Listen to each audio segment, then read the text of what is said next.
आराधना की सामर्थ आपके बंधनों को तोड़ेगी।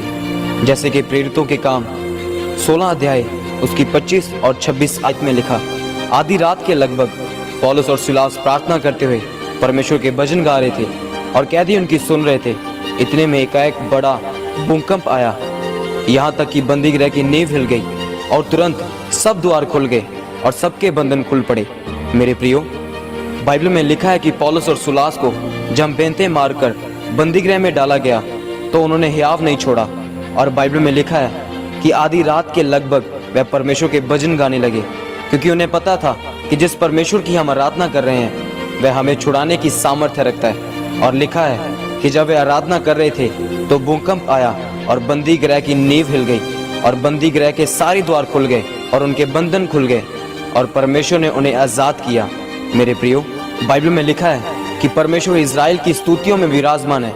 आज आपको ये समझने की जरूरत है कि परमेश्वर आपकी जिंदगी में कैसे विराज सकता है, क्योंकि यहाँ पर परमेश्वर विराजेगा वहाँ पर पाप, बीमारियाँ और शत्रु की ताकत नहीं विराज सकती। लेकिन इसके लिए आपको आराधना करनी पड़ेगी। जब आप आराधना के महत्व को समझ जाएंगे कि वह कितनी ताकतवर है, वह शैतान के खिलाफ कितना बड़ा हथियार है, तो फिर आप कभी भी निराश नहीं होंगे। और जब तक आप इस हथियार के बारे में समझेंगे नहीं, तब तक आप शैतान से लड़कर जीत नहीं पाएंगे।